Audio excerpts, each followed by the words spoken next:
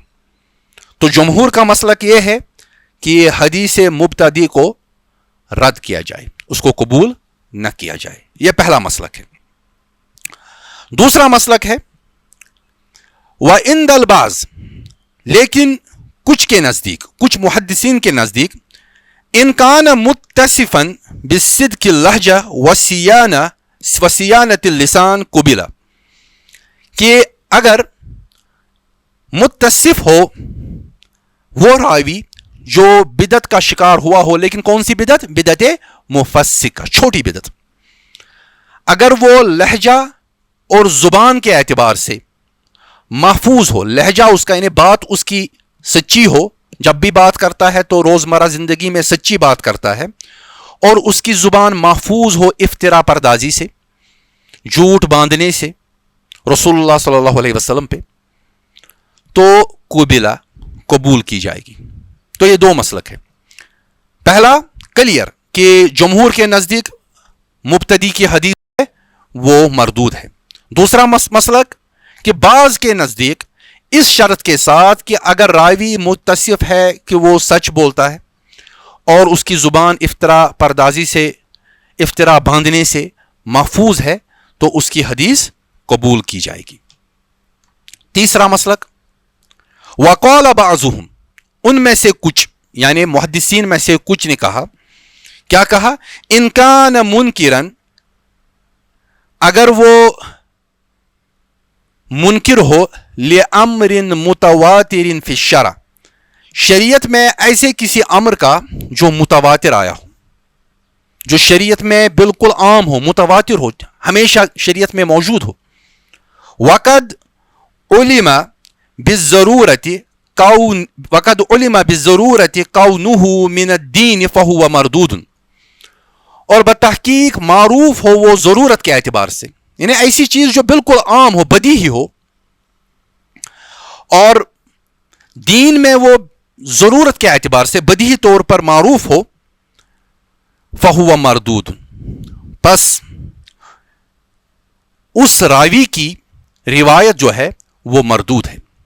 یعنی اگر ایسا راوی جو منکر ہو کسی متواتر عمل، متواتر معاملے کا جو شریعت کا حصہ ہے، یا وہ جو جانا گیا ہو، معروف ہو ضرورت کے اعتبار سے بدیہی طور پر دین میں، اگر کوئی راوی اس کا انکار کر رہا ہے، ایک بدعت میں مبتلا ہے اور وہ تعویل کر رہا ہے اور وہ شبہ کا شکار ہوا ہے اور وہ چھوٹے فسق میں پھنسا ہوا ہے، چھوٹی بدعت میں پھنسا ہوا ہے، لیکن دین میں متواتر کوئی دین کا حصہ ہے، معروف ہو بدیہی طور پر، تو ایسے راوی کی روایت کو مردود کہا جائے گا، اس کو قبول نہیں کیا جائے گا. وَإِن لَّمْ يَكُنْ بِهَذِهِ الصِّفَّةِ يُقْبَلُ، اور اگر جس معاملے میں وہ بدعت کر رہا ہے اگر وہ ان صفات کا نہیں ہے، یعنی نہ وہ متواتر معاملہ ہے، نہ وہ بالضرورہ بدیہی امر ہے دین کا، تو ایسے راوی کی حدیث کو قبول کیا جائے گا، یقبل، قبول کیا جائے گا. وَإِن كَفَّرَهُ الْمُخَالِفُونَ، اور اگر مخالفوں نے اس کی تکفیر بھی کی ہو, ایسے راوی کی تکفیر بھی کی ہو کہ مخالفین نے دیکھا کہ یہ شخص بدعت میں مبتلا ہے اور انہوں نے اس کی تکفیر کی. وَإِن كَفَّرَهُ الْمُخَالِفُونَ مَعَ وُجُودِ ضَبْطٍ, اور اگر تکفیر کی ہو مخالفین نے اس کے باوجود کہ اس میں ضبط ہو اس راوی میں, وَوَرْءٍ اور اس میں پرہیزگاری ہو, وَتَقْوَىٰ اور تقوی بھی ہو, وَاحْتِيَاطٍ اور احتیاط بھی ہو, وَصِيَانَةٍ اور وہ محفوظ ہو افرا پردازی سے, جھوٹ باندھنے سے, تب بھی اس راوی کی روایت کو قبول کیا جائے گا. یہ کچھ محدثین کا خیال ہے کہ اگر راوی انکار کر رہا ہے کسی متواتر چیز کا معاملے کا دین میں, یا کسی ایسی چیز کا جو کہ معروف ہو, بدیہی طور پر دین کا حصہ ہو, تو اس کی روایت کو قبول نہیں کیا جائے گا, وہ مردود ہے. اور اگر ایسی صفتیں نہ ہو, کوئی ایسا معاملہ جس کا وہ انکار کر رہا ہے جو نہ متواتر ہے اور نہ بدیہی حصہ ہے دین کا, تو ایسے راوی کی روایت کو قبول کیا جائے گا, اگرچہ مخالفین نے اس کی تکفیر بھی کی ہو, لیکن تکفیر اس شخص کی جس کی گئی ہے اس کے یہاں ضبط بھی ہو, ورع بھی ہو, تقوی بھی ہو, احتیاط بھی ہو, سیانہ بھی ہو, یعنی اس کے یہاں عدالت بھی ہو اور ضبط بھی ہو. کیونکہ ضبط انہوں نے کلیئر کہا ہے, پھر ورع, تقوی, احتیاط وغیرہ یہ اصل میں صفات ہے راوی کی جن کا تعلق یا تو عدالت سے ہے یا ضبط سے. اگر کسی نے کسی راوی کو کافر بھی کہا ہے تب بھی اس کی روایت کو قبول کیا جائے گا, کیونکہ وہ ایک ایسی چیز کا انکار کر رہا ہے بدعت کی وجہ سے جو چیزیں نہ تو متواتر ہے اور نہ بدیہی طور پر دین کا ایک حصہ ہے. اور چوتھا مسلک جو ہے, اب ہمارے صاحب کتاب نے چوتھا مسلک بیان کیا اور اس کے ساتھ بیان کیا والمختار. والمختار, اور مختار مسلک کیا ہے, یعنی وہ جو خود صاحب کتاب اختیار کر رہا ہے, جس کو صاحب کتاب ترجیح دے رہا ہے. والمختار انہ ان کان داعیا الی بدعتہ, اور مختار مسلک یہ ہے کہ اگر وہ راوی داعی ہو اپنی بدعت کی طرف, ومروجا لہ رد, یا اس کو ترویج دے رہا ہے تو رد کیا جائے گا, تو رد کیا جائے گا اس کی روایت کو. وہی جو ہم نے پہلے ابتدا میں کہا, تو صاحب کتاب بھی اسی کی طرف جا رہے ہیں. وَإِن لَمْ يَكُنْ كَذَلِكَ قُبِلَ, اگر ایسا نہ ہو, یعنی نہ وہ داعی ہو اپنی بدعت کی طرف اور نہ وہ رواج دے رہا ہو اپنی حدیث کی بنیاد پر اپنی بدعت کو, قبلہ تو قبول کی جائے گی. الا سوائے یہ, ان یروی شیئا یقوی بہ بدعتہ فہو مردود قطعا, سوائے یہ کہ وہ روایت کرے کوئی ایسی حدیث جو قوی بناتی ہو اس کی بدعت کو, فہو مردود قطعا, پس ایسی حدیث پھر قطعی طور پر مردود ہوگی, اس کو قبول نہیں کیا جائے گا. تو صاحب کتاب بھی وضاحت کے ساتھ بیان کر رہے ہیں کہ مختار مسلک یہ ہے کہ اگر وہ داعی ہو بدعت کی طرف, اپنی بدعت کی طرف, اس کو رواج دینے والا ہو تو رد کیا جائے گا, اس کی روایت کو قبول نہیں کیا جائے گا. اگر ایسا معاملہ نہیں ہے تو قبول کیا جائے گا اس کی حدیث کو. سوائے خیال اس چیز کا رکھنا چاہیے, اور بہت ہی سٹرس دے کر صاحب کتاب کہہ رہے ہیں کہ اگر وہ ایسی چیز روایت کر رہا ہے جو قوی بناتی ہو اس کی بدعت کو, پس وہ قطعی طور پر مردود ہے. تو اصل میں یہ بحث چل رہی ہے بدعت مفسقہ پر, وہ بدعت جو فسق میں راوی کو مبتلا کر دیتی ہے. تو اس سے پہلے بھی ہم نے فسق پڑھا ہے الگ سے, اب اس کو ہم تفصیل کے ساتھ یہاں بدعت میں بھی پڑھ رہے ہیں. تو آپ کی ذمہ داری ہے کہ آپ اس لیکچر کو اس لیکچر کے ساتھ کمپیئر کریں, پھر اس دونوں کو سن کر آپ حتمی فیصلہ لیں کہ کس طرح سے ایک بدعتی اور ایک فاسق راوی کی روایت کو لیا جائے گا.